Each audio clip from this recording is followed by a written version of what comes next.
Fala aí, pessoal. Essa live é sobre como aprender inglês na prática, tá? Ela tá relacionada à aula que eu dei sobre, não como aprender inglês, como pensar em inglês, né? Tá conectado, né? Mas o tema é como pensar em inglês na prática. Nela eu vou responder perguntas que surgiram a partir da aula que eu dei de como pensar em inglês. E é basicamente isso, né? Vamos aplicar na prática, como que a gente pode pensar em inglês na prática e tirando essas dúvidas. A primeira coisa, só que hoje eu vou começar de um jeito diferente. Por quê? Porque eu acho que não ficou tão clara a explicação do que eu dei o que é pensar em inglês, tá? Então eu vou dar uma explicação agora, tá? Vou tentar ser mais objetivo e para poder completar aquela explicação, beleza? Então, o que seria pensar em inglês? Porque antes da gente pensar como a gente pode pensar em inglês, o que a gente pode fazer para poder pensar em inglês, a gente precisa entender primeiro o que é pensar. E é uma pergunta que talvez você já tenha feito, você já tenha visto algumas definições. E a maneira que eu gosto de pensar o que é pensar é o quê? Basicamente, pensar é organizar coisas, organizar fatos, organizar ideias. Então, percebe que, por exemplo, um carro ele foi pensado, porque todas as partes dele foram organizadas. Se você vê as peças todas soltas, né, no meio da rua ou numa fábrica, você sabe que ele não foi pensado, ele não foi organizado. Então, organizar e pensar estão muito conectados. Isso quer dizer o quê? Você pensa, você consegue organizar fatos, coisas na sua cabeça, ideias, histórias, sem necessariamente usar a língua. Você faz isso em português o tempo inteiro. Por isso que eu sempre gosto de dar o exemplo da história. Quando você vai contar uma história para alguém, você lembra da história, sei lá, você estava no quarto, alguém abriu a porta, você vai lembrar disso. Você está organizando, você está relembrando aquilo na sua cabeça. E você não está falando, né?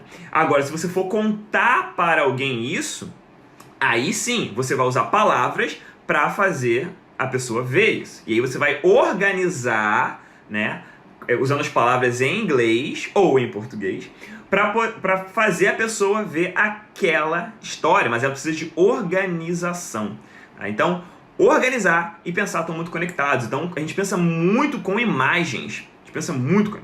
Então, você lembra de algo que dali aí você está organizando aquilo na sua cabeça.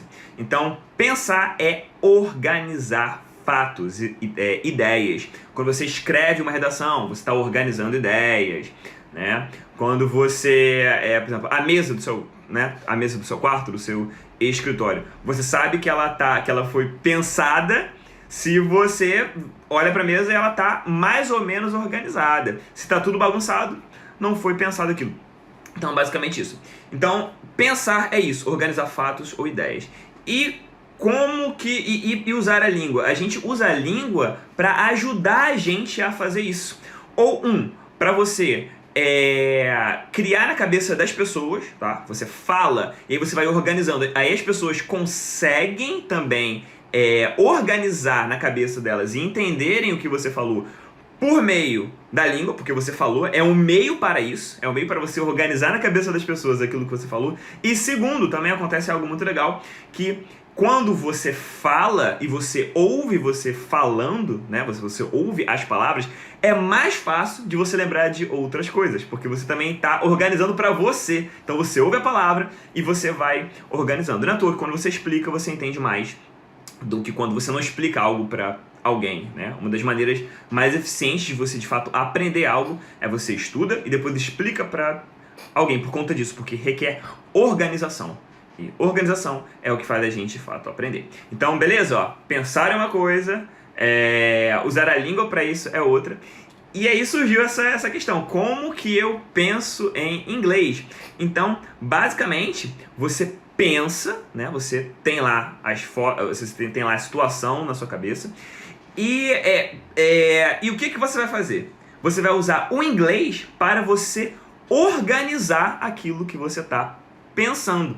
Então, quando a gente consegue entender essa diferença entre pensar e usar a língua, fica mais fácil da gente entender como que você pensa em inglês. Porque, por exemplo, quando você faz isso em português, é quase que instantâneo. Você imagina, vem a palavra, imagina, vem a palavra, imagina, vem a palavra. quando você for fazer esse exercício em inglês, que é um exercício que eu recomendo muito, você pega sempre com coisas concretas, tá? Vamos supor, é uma história. O que você fez ontem? Conta a tua rotina de ontem. Tomei banho, fui pro trabalho e lanchei. Não sei. Quando você consegue ver isso, o que vai acontecer? Você lembra do que você fez e dá tempo para você conseguir descrever isso em inglês. Por que você precisa dar tempo? Porque em português é muito rápido, é instantânea essa associação. Você vai lembrar e o teu cérebro já vai jogar para você palavras em português. Então você precisa diminuir a expectativa de falar rápido, porque se você aumenta a expectativa de falar rápido, o seu cérebro vai mandar para você a palavra mais fácil, mais rápido, que é em português para você. Então uma das dicas para colocar isso em prática, imagina a situação, dá tempo, não queira falar rápido e deixe o seu cérebro ir jogando para você as palavras em inglês. Se você aumenta a expectativa de falar rápido, você aumenta a probabilidade do seu cérebro mandar para você palavras em português, são as palavras mais fáceis que ele tem à mão. O seu cérebro está preocupado em comunicar uma ideia. Não, fala isso que é o mais fácil. Então, diminuindo as expectativas, você consegue chegar lá. Outra coisa também, talvez você não tenha aquela palavra. E aí você vai descobrir. Beleza, eu tô lembrando aqui do que eu fiz ontem. Eu não sei o que eu não sei dizer isso em inglês. Dei um tempo e a palavra não veio porque eu realmente não sei. O que eu faço? A maneira mais prática, o que você pode fazer de maneira mais prática é o seguinte: pesquisar o que se fala. Como se fala aquela palavra em inglês. Mas, preste atenção, as pessoas não costumam fazer isso. Né? E é normal, porque a gente está sempre, né, querendo fazer as coisas da maneira mais fácil e mais rápida. Só que o problema é que nem sempre o mais fácil e o mais rápido vai gerar aquele resultado que você quer, que é o resultado de consistência e durabilidade. O que você precisa fazer? Não sei como é que se fala o que eu fiz ontem. Não sei como é que se fala o que eu fiz ontem. O que você... não sei como é que se fala que eu enviei um e-mail. Aí você pesquisa lá como é que é enviar e-mail. Send é enviar, send é o passado. Enviei. S-E-N-T. O que você precisa fazer? Aí você para, já sabe o que é, né? Beleza. Agora você imagina de novo e fala agora. Quando você faz isso, vai demandar um pouquinho mais de tempo? Vai demandar um pouquinho mais de tempo. Só que você vai começar a conectar. Você percebeu que tem essa lacuna na sua necessidade de comunicação. E você precisa preencher essa lacuna. Só que a maneira como você preenche essa lacuna vai ser definitiva para se quando você for precisar falar, você vai lembrar ou não. Então se você só vê lá, send, mas você não imagina de novo e fala, o que vai acontecer? Quer dizer que você nunca vai aprender? Não. Só que você vai demorar mais tempo. Porque talvez você vai ver essa palavra de novo só semana que vem. Ou daqui a um mês. E caramba, como é que é mesmo, né? Enviar e-mail, qual é o verbo que usa? Então, eu vejo que muitas vezes nós perdemos oportunidades de aprender definitivamente um vocabulário novo, uma palavra nova, por conta disso. Porque hoje em dia é tudo tão rápido, né? E a tendência da gente querer fazer tudo o mais rápido possível. Então a gente acaba ignorando algumas coisas que dá pra gente fazer. Beleza? Então é isso. Agora vamos para as perguntas.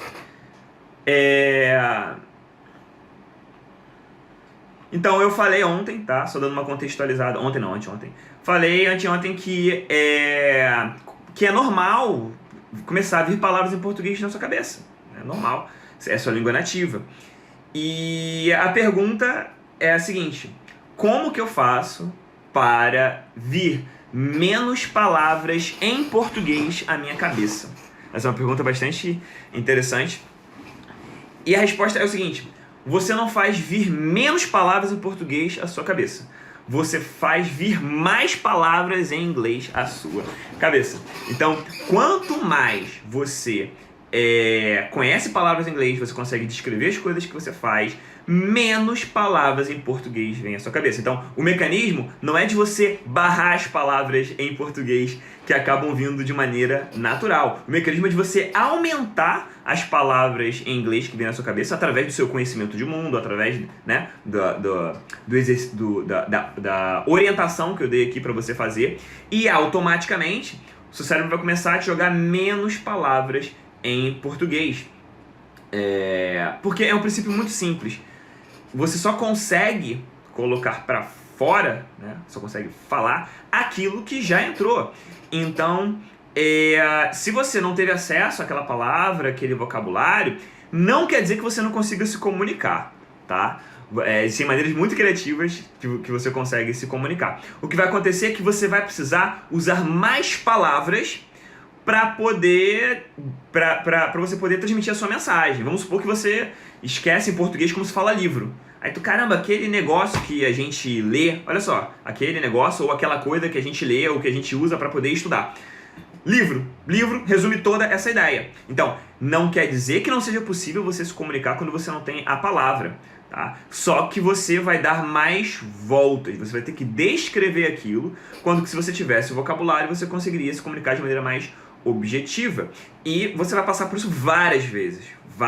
Até quem estuda inglês há muito tempo passa por, às vezes, não encontrar aquela palavra. Só que a pessoa acaba encontrando maneiras criativas de descrever aquela situação. E, às vezes, fica até melhor do que se ela tivesse a palavra. Eu tenho muitos alunos que fazem isso e fica muito legal. Eu sempre falo, não sei falar. Tá, mas procura um jeito de você falar isso.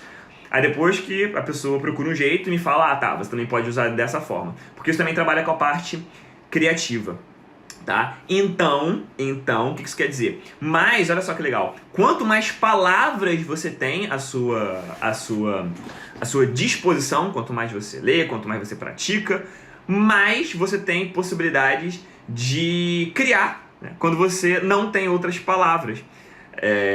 Quando você não tem a palavra que você quer para poder comunicar aquela ideia, tá? Então, guardem isso. Então, agora de maneira bem objetiva, como que eu faço para vir menos palavras em português à minha cabeça? Então, de maneira bem objetiva aumente a quantidade de palavras, acho que eu li português, que às vezes eu confundo, falo português com inglês, vou ler de novo. Como que eu faço para vir menos palavras em português à minha cabeça? Então, objetivamente, aumenta a quantidade de palavras em inglês, que você automaticamente vai diminuir a quantidade de palavras em português que vem à sua cabeça.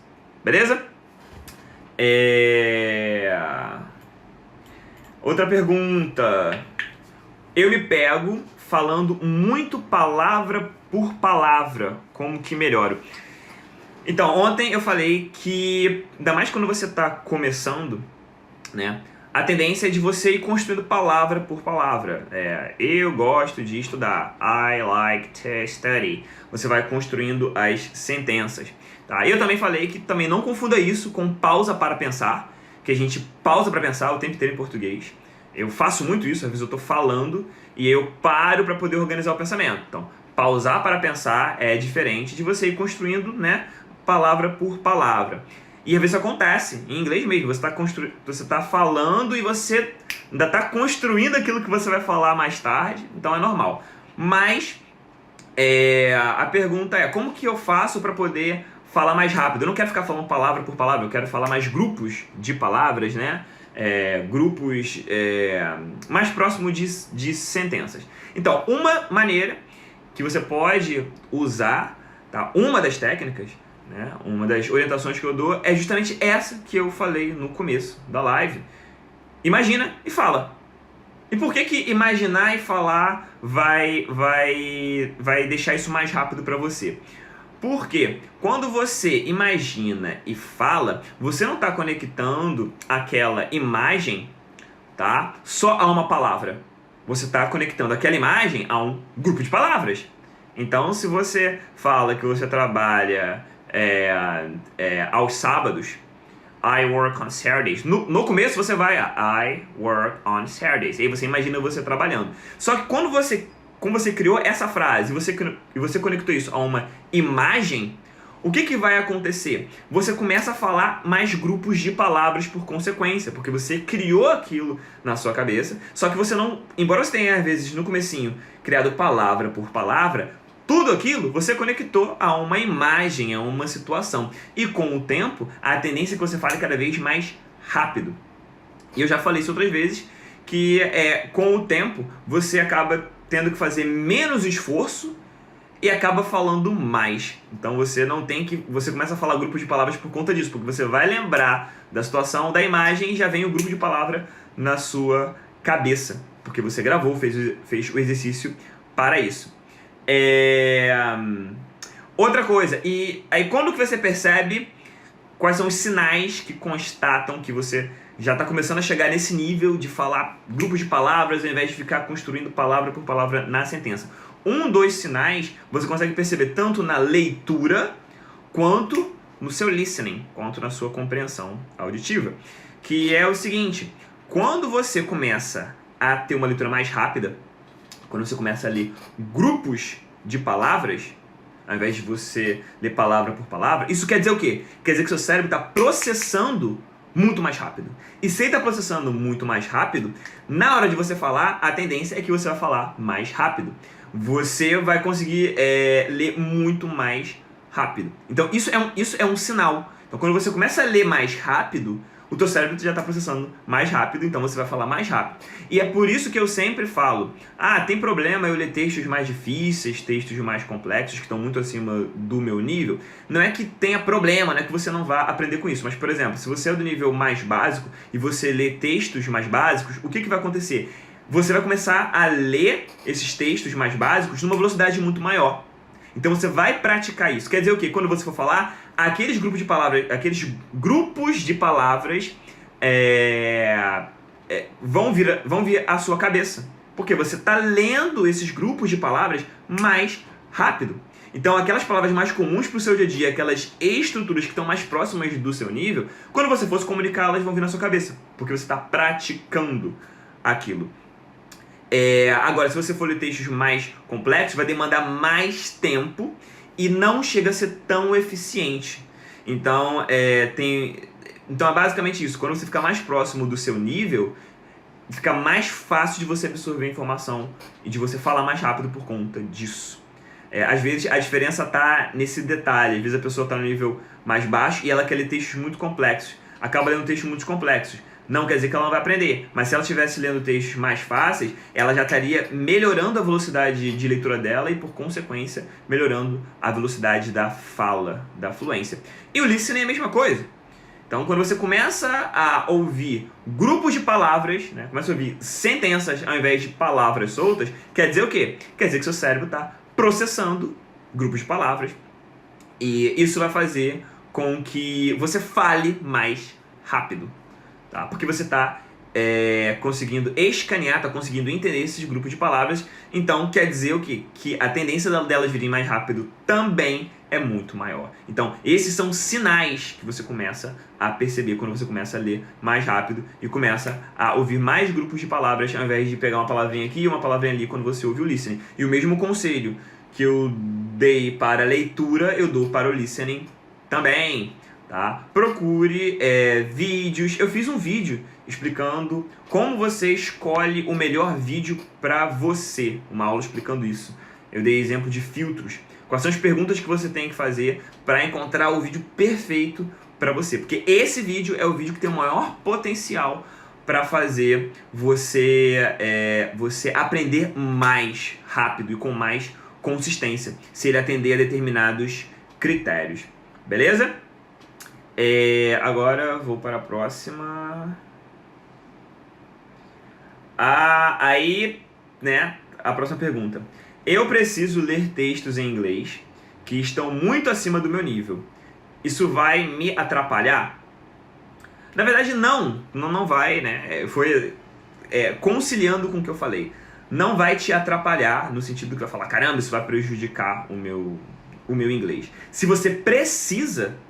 Não, eu tenho que ler ou para a faculdade, ou eu tenho que fazer um trabalho, alguma coisa assim. Se você precisa fazer isso, faça, né? Mas agora, se você tiver a oportunidade de escolher um texto mais próximo do seu nível, como eu falei, o resultado vai ser bem melhor, porque ele vai estar mais condizente com o seu conhecimento, seu background, tudo isso. Mas a pergunta né, como que você faz para mesmo um texto que está acima do seu nível, bem difícil, que você tem que procurar significado de palavras várias vezes, mesmo assim ele ser proveitoso? Então a primeira dica é uma dica prática. Na verdade, vou dar 2 outras dicas sobre isso. A primeira dica é uma dica prática. Vamos supor, se você precisa ler o texto para faculdade, para fazer um trabalho, você tem um prazo. Então, primeira coisa que você tem que fazer, leia o texto conciliando com o prazo. Tem que fazer um fichamento, tem que comentar o texto, tem que escrever uma redação sobre o texto. Então, leia o texto e termine o seu trabalho. Porque senão vai te deixar bastante frustrado. Porque agora a dica que eu vou dar, ela vai demandar tempo para você extrair o melhor desse texto. E não vai ser sempre que você vai ter esse tempo. Então, primeira coisa, termina a sua tarefa relacionada a esse texto. Depois, volta pro texto, para você extrair. Não, aí você ficou curioso. Não, agora eu quero internalizar esse vocabulário, eu gostei desse texto, quero esse texto para mim. O que você precisa fazer? Pega o texto, e aí como você já deu uma lida nele, você tem uma ideia geral dele, vai ser mais fácil, né? E eu já falei sobre isso, que uma das coisas que fazem a gente aprender melhor é quando a gente diminui o nível de complexidade de algo. Se você for parar para ver tudo na sua vida que você aprendeu, você foi pela prática, pela repetição, diminuindo o nível de complexidade. Tá? Qualquer coisa que você faça, seja dirigir um carro, seja jogar um jogo, seja cortar cabelo, entendeu? Você vai diminuindo o nível de complexidade. Então a primeira coisa que você tem que fazer já leu o texto uma vez, tá tranquilo. Agora o que você vai fazer? Você vai ler o texto, sentença por sentença, você vai ler as sentenças, e você vai ler aquela sentença até você conseguir entender o que significa aquela sentença em inglês sem precisar traduzir. Quer dizer que você não vai ter que, de novo, pegar algumas palavras? Muito provavelmente sim. Você vai ter que, de novo, pegar o significado de algumas palavras. Mas pegou o significado, coloca ela na sentença e lê. Quando você fizer isso, você pode fazer isso quantas vezes for necessário. Mas o ponto que você tem que chegar é ler até você conseguir ler inglês e não precisar traduzir. E por que esse ponto ele é extremamente importante? Eu já falei isso algumas vezes, que é a questão de, devo traduzir ou não devo traduzir? As pessoas ficam na dúvida nisso, né? E a questão não é se devo traduzir ou não traduzir, a questão é como que você traduz. Se você traduz a palavra por palavra e depois só consegue entender quando você lê em português, isso é um problema. Mas você pode usar a tradução ao seu favor. Então, se você, beleza, traduzi essa palavra, mas agora eu li de novo em inglês e consegui entender, qual é o ponto disso? Você está distanciando o inglês do português, né? E quando você começa esse movimento de você distanciar o inglês do português, você começa o quê? A usar mais o inglês para pensar, a pensar em inglês. Então, você acaba usando a tradução pontual como um meio para você pensar em inglês. E aí sim, você usar ela como um meio, não tem problema. Você não pode usá-la como um fim. E aí senão você vai estar o tempo inteiro conectando a palavra em inglês à palavra em português. Então, você precisa chegar nesse momento. Então, é basicamente isso. Um texto de nível mais complexo, mais avançado, não vai ser um problema para você. Depende de como que você vai trabalhar. Então, a primeira coisa, faz a tua tarefa. Porque senão você vai ficar frustrado, vai sentir que está perdendo tempo. Depois, coloca em prática esse conselho que eu dei. Beleza? Agora, deixa eu ver aqui.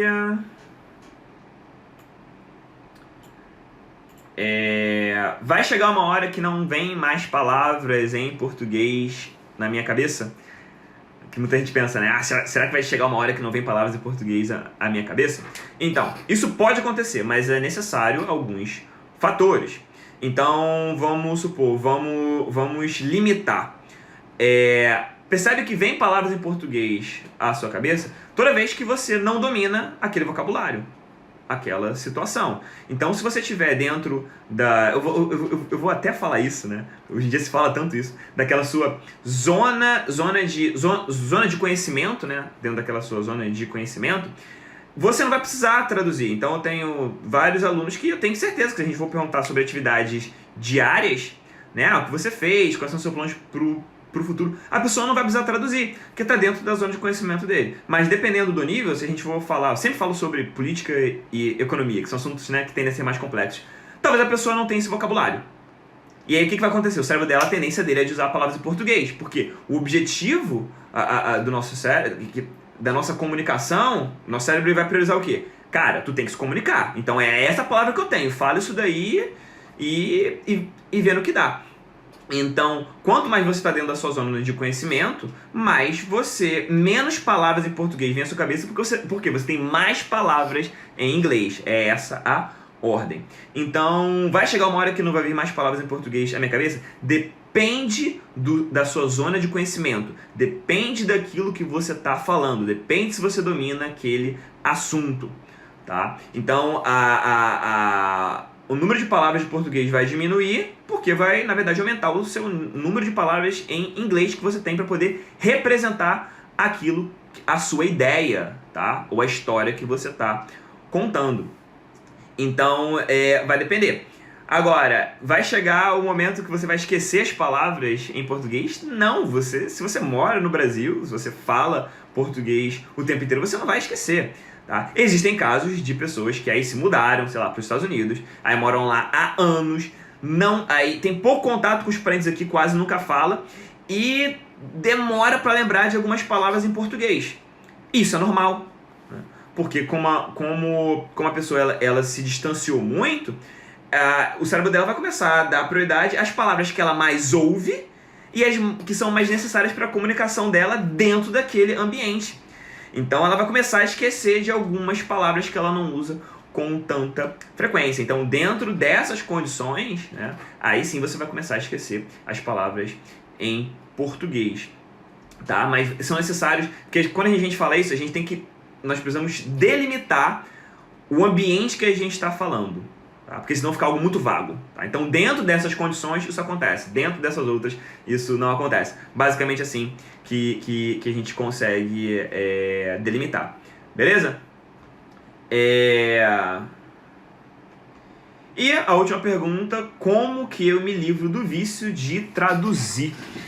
Eu acho isso muito engraçado, porque geralmente quando as pessoas falam de traduzir, né, elas usam a palavra vício. Quem tem essa mania de traduzir. Então, o que é necessário você fazer para se livrar do vício de traduzir? Primeiro é ter uma visão equilibrada, né? Se você colocar em prática aquilo que eu falei logo no comecinho aqui, não é que você nunca vá traduzir, mas faz esse processo. Não sabe a palavra, traduz aquela palavra. Não joga lá no Google Tradutor a frase inteira. Isso é um crime. Tá? Não faça isso. Por quê? Você vai estar tirando o trabalho que só você pode ter, que é de criar sentença. Se você tira esse trabalho do seu cérebro, o que vai acontecer? Você não vai treinar isso. Então você não vai conseguir criar sentença. Então não sabe falar aquela sentença que você acha? Coloca uma palavra e traduz aquela palavra. Ah, não consegui entender esse texto. Pega a palavra que você não consegue entender. Aí você vai lá, traduz e depois lê. Então, lidando com a tradução desse jeito, eu não vejo problema. Tá? Você vai lá, vê o que significa a palavra, depois você lê, tá? Dentro dessa perspectiva que eu falei. Agora, uma outra coisa que eu vejo é que muitas pessoas têm vício de traduzir por medo de falar errado. Elas querem se certificar de que elas estão falando exatamente aquilo que elas estão falando. O que acontece? Se toda vez que você for falar, você precisa conferir traduzindo aquilo que você está falando para se certificar de que está falando do jeito certo, você cria uma dependência. E o que vai acontecer? O seu instinto, a sua criatividade não vai aflorar. Você vai ficar traduzindo o tempo inteiro. Você realmente vai virar um vício. Muito por conta do medo de você não falar exatamente aquilo que você está falando. Então você precisa se arriscar.